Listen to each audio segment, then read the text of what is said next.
Même si ce que nous serons un jour n'a pas encore été révélé, ne nous basons pas sur ce que nous ressentons à l'instant T, mais restons focalisés sur ce qu'il est pour nous, tout en commençant à réaliser ce qu'il a déjà fait pour nous.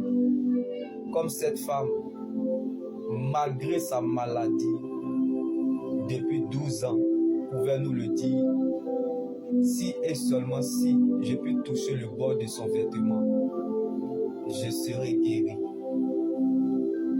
L'action de Dieu sera votre réaction. Comme Jésus pouvait nous le dire, qui m'a touché? Quelqu'un m'a touché, car je sens qu'une force est sortie de moi. Parce que cette femme a touché le bord des vêtements de Jésus parce qu'elle était chargée des problèmes. Plus tes problèmes montent, plus ton amour pour Dieu doit augmenter et grandir. Comme la maladie de cette dernière depuis 12 ans. Elle ne savait pas qu'elle était dans sa vie selon Dieu pour assurer son avenir. J'entends un bruit, le bruit du changement dans la vie d'une personne.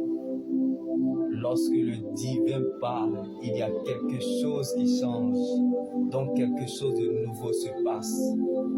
Quand sa puissance rentre en scène, ton histoire change. La montagne ne vaut plus rien.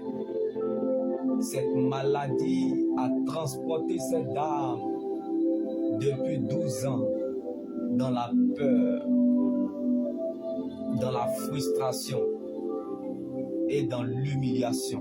N'est pas éternel, mais prépare la gloire à venir.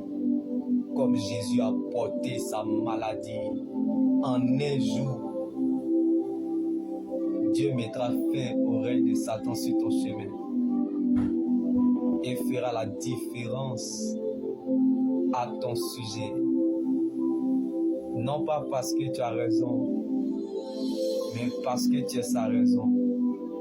Là où tout est compliqué, Jésus est impliqué. Donc quand ton regard semble impossible, c'est que ta vue semble possible. Comme cette maladie de cette dernière définissait qu'elle était appelée à se préparer à la grandeur. Prépare-toi, car tu passes en classe supérieure. Tu casseras la démarche dans le nom de Jésus, car les défis ne font pas, mais nous font passer à la prochaine étape. Donc, passons à l'autre bord. Comme il a dépouillé les autorités et les dominations, il les a livrées publiquement en spectacle en triomphant d'elles à la croix pour renvoyer libres les opprimés, apporter aux déportés la liberté et aux prisonniers la délivrance. Ils les ont vaincus. Alléluia. Ils les ont vaincus grâce au pouvoir du sang de l'agneau et à cause de la parole de leur témoignage. Qui a donc reconnu le bras de l'Éternel? La magie ne peut rien contre Jacob, ni la divination contre Israël, car c'est un peuple qui se lève comme une lionne et qui se dresse comme un lion. Il est venu libérer les captifs, comme il a donné des hommes à ta place et des peuples en échange de ta vie. Jésus est le bon berger. Il n'y a pas plus grand amour que de donner sa vie pour ses amis, comme il s'est lui-même humilié en faisant preuve d'obéissance jusqu'à la mort. N'a-t-il pas démontré son amour par son sacrifice manifesté à la croix en déversant son sang pour le pardon de nos péchés, pour le salut de notre âme et le ciel après la mort? En toute humilité, Seigneur, qu'est-ce qui peut bien te résister? Pardonne-nous, car nous sommes limités. Donne-nous de demeurer dans ton espérance, car elle ne trahira jamais. Je ne sais pas si l'espérance en la parole de Dieu fait vivre, mais moi, elle m'empêche de mourir sur la route de la vie éternelle. Je peux tomber, trébucher, même les yeux fermés, mais à cause de la parole de Dieu, je continuerai toujours à avancer vers la direction du ciel, car c'est là ma finalité. Donc la fête changera de camp, car la fin de toute personne sur la terre est le commencement de son éternité. Alors heureux donc celui qui prendra son repas dans le royaume de Dieu, car la vie avec Jésus est un espoir sans fin, mais la vie sans Christ est une fin sans espoir. Alors rachetons donc le temps, car les jours sont mauvais. Ne laisse personne te priver de ton éternité, qui est l'enjeu majeur de ton existence.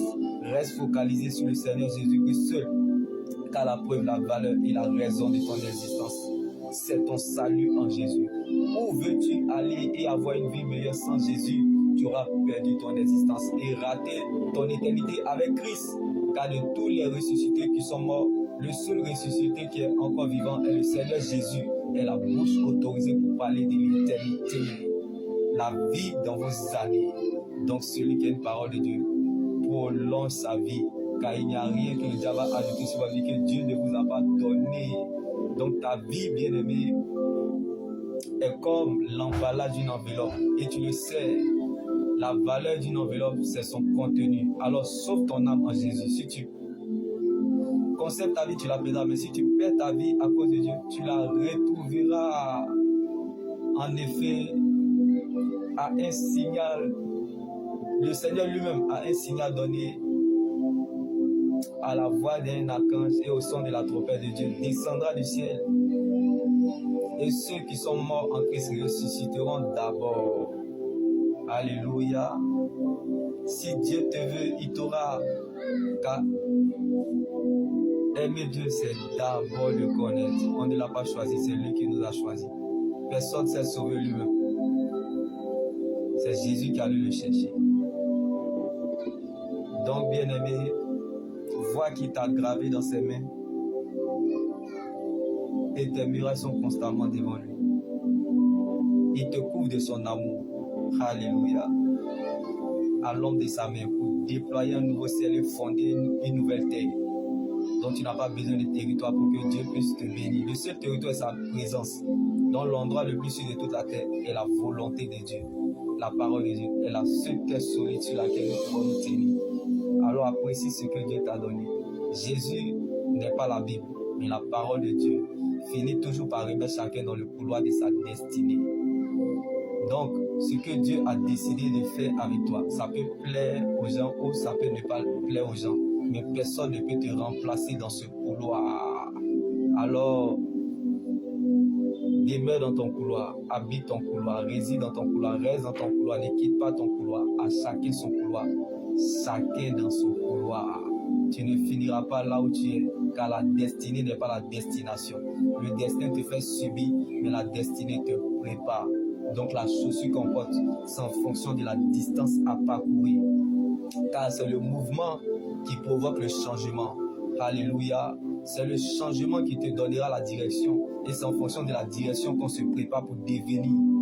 Tous ceux qu'il a connus d'avance, il les a aussi prédestinés. Il y a tous ceux qu'il a prédestinés, il les a aussi appelés. Il y a tous ceux qu'il a appelés, il les a aussi justifiés. Il y a tous ceux qu'il a justifiés, il les a aussi accordé sa gloire. À tous ceux qui l'ont accepté, qui ont reçu son esprit et qui croient en son nom, elle les a donné le droit et le pouvoir de devenir. Donc tu ne deviendras pas autre chose que ce que Dieu a planifié, programmé, décidé. Car les hommes tracent, mais c'est Dieu qui écrit l'histoire.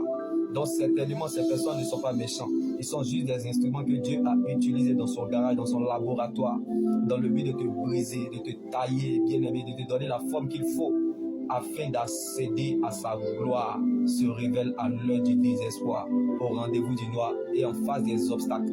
Donc si vous avez l'impression d'être dans les ténèbres, c'est que vous êtes dans un puissant moment de transformation, car le diable cherchera toujours à détruire ce qu'il ne peut pas avoir. Donc si vous avez l'impression que les ténèbres s'agitent sur vous, c'est parce qu'il voit en vous ce que vous ne pouvez jamais imaginer y avoir accès. Jésus est la vie dans vos années. Donc la sagesse, c'est aussi comprendre ce qui ne mérite pas notre réaction, car l'action de Dieu sera votre réaction. Le silence de Dieu attire le silence de l'homme.